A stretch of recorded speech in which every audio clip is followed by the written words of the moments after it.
হরিচরণ রামরতন গ্রামের একমাত্র মাঝি। প্রতিদিন সকালে সে নৌকো নিয়ে নদীতে যায় মানুষকে নদী পারাপার করাতে। কিন্তু তাতে তার রোজগার ভালো হতো না, ফলে তার দিন কাটতো খুবই কষ্টে। আর এই কারণে তার স্ত্রী রমলা তার উপর সব সময় রেগে থাকতো।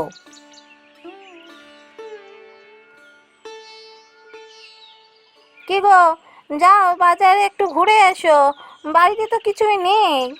ও, সব সবজি শেষ হয়ে গেছে বুঝি?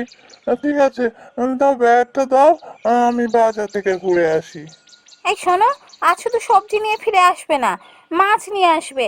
কতদিন মাছ মাংস কিচ্ছু খাইনি, একটু মাছ এনো তো আজকে। মাছ? মাছ কি করে আনি বলো তো বউ?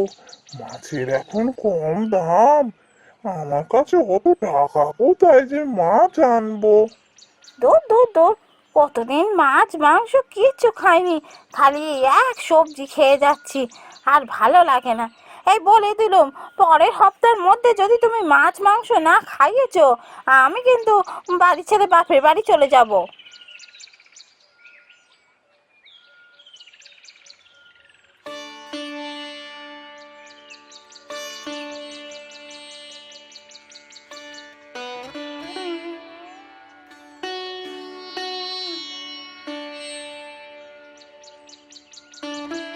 বউকে যে কি করে বোঝাই, এই মাঝি হয়ে এত টাকা আমি কোথায় পাবো যে মাছ মাংস বাড়িতে নিয়ে আসবো? মাছের কি কম দাম না মাংসের কম দাম? যাই বাজারে গিয়ে দেখি, যদি মাছ কমে পাই।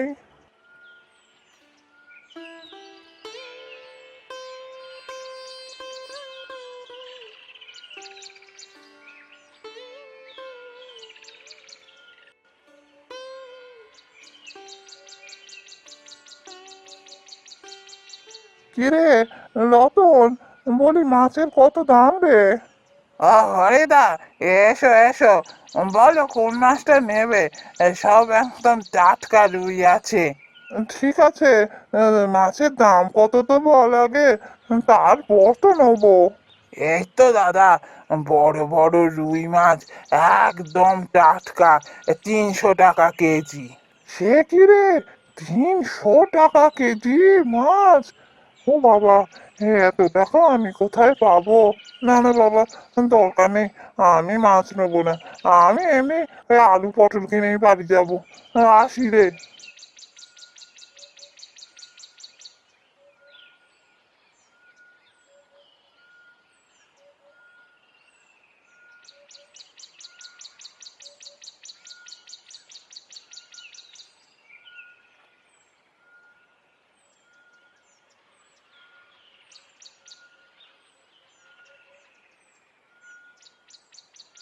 বাবা হরিচরণ, আমাকে একটু পার করে দিবি বাবা?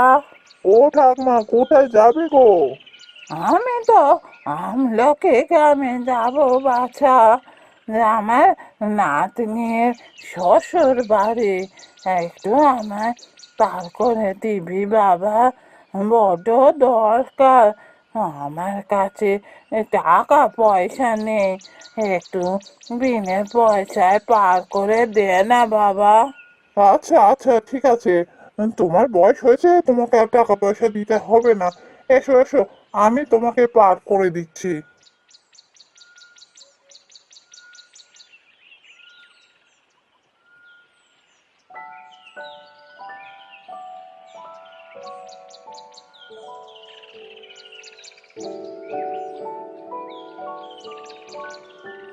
না, আজকে দেখছি কাজগুলো তাড়াতাড়ি হয়ে গেছে।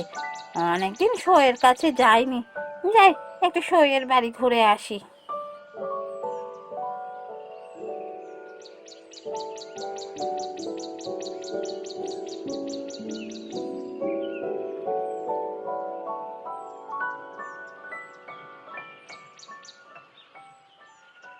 আরে, রমুলা না? কিরে রমুলা, কি খবর? শর্মিলা দিচ্ছে। হ্যাঁ গো, ভালো আছি। তুমি কেমন আছো? অনেকদিন পর দেখা হলো তোমার সাথে। এই তো চলে যাচ্ছে, ভালোই আছি। কোথায় যাচ্ছিস এখন এই ভর দুপুরে?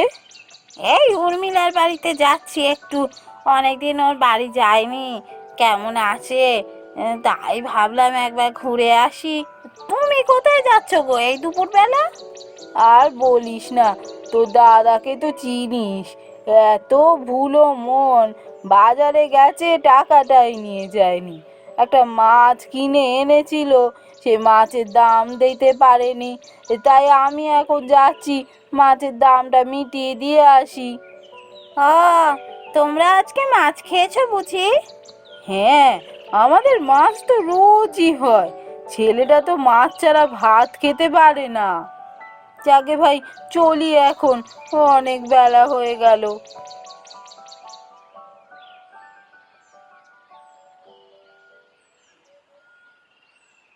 কি সুন্দর, ওদের বাড়িতে রোজ মাছ হয়, আর আমাদের দেখো একটা দিনও মাছ মাংস কিচ্ছু হয় না। না, আজকে বাড়িতে আসুক, মাছ আমাকে এনে খাওয়াতেই হবে, না হলে আমি বাড়ি ছেড়ে চলে যাব।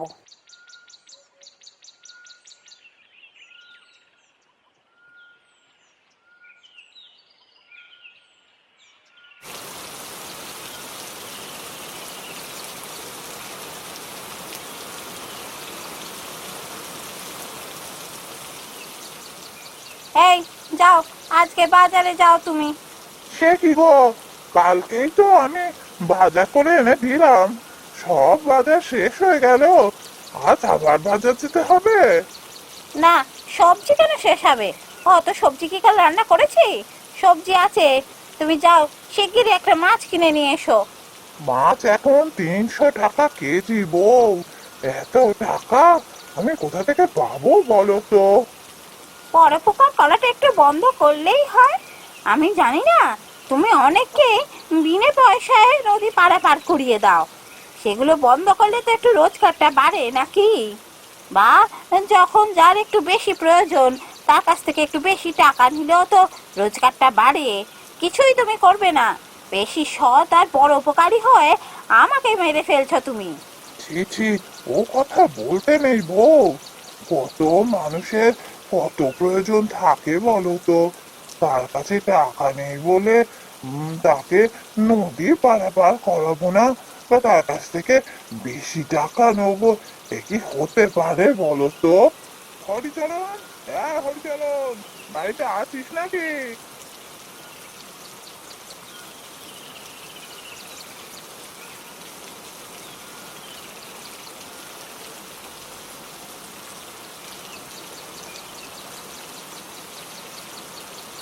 আরে কর্তা, এই ঝড় বৃষ্টির দিনে আপনি এখানে, কি ব্যাপার বলুন, কিছু দরকার ছিল বুঝি?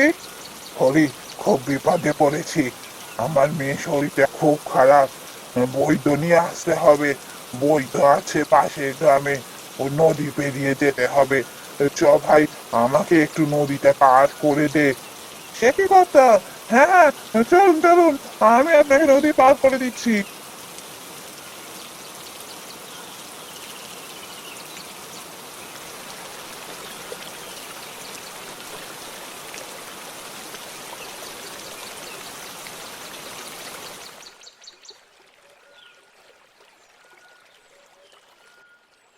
হরি, তুই আমার বড্ড উপকার করলি, কিন্তু আমাকে যে আর একটু উপকার করে দিতে হবে, বৈদ্য মশাইকে আর একবার পার করিয়ে দিয়ে আসতে হবে। হ্যাঁ হ্যাঁ কর্তা, আমি বৈদ্য মশাইকে পার করে দিয়ে আসবো, আপনি যান যান, আমি এখানেই আছি। না না, সে কি কথা, চ, আমার বাড়িতে চ, বৈদ্য মশাইকে নিয়ে একেবারে তুই এখানে আসবি, চ এখন বাড়ি চ।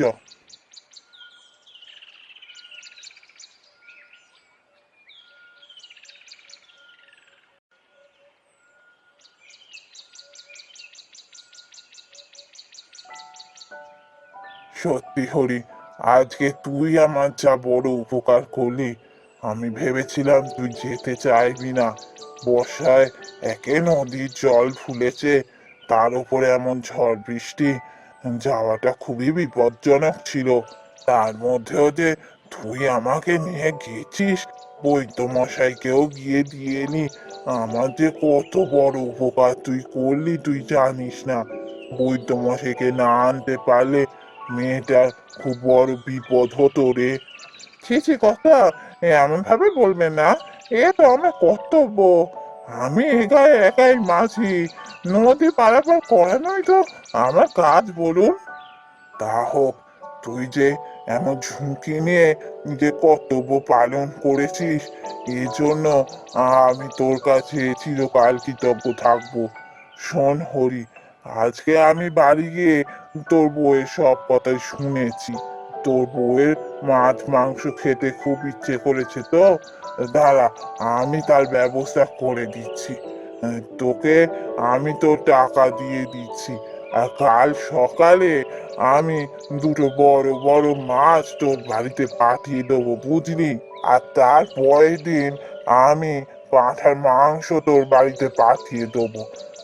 না না কথা, এসবের কি দরকার আছে? ও আমি ঠিক ওকে মাছ কিনে খাইয়ে দেবো। এখন মাছের দামটা বড্ড বেশি তো, তাই পাচ্ছি না। ওসবের দরকার নেই।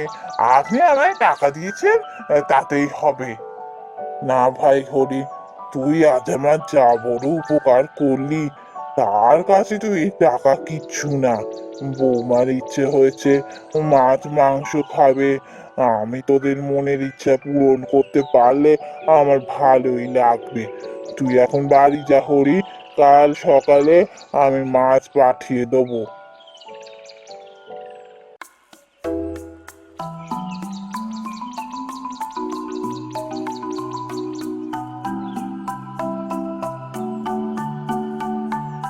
চাই, বউকে গিয়ে বলি কালকে ও কর্তা বড় বড় দুটো মাছ পাঠাবে। ও নিশ্চয় খুব খুশি হবে।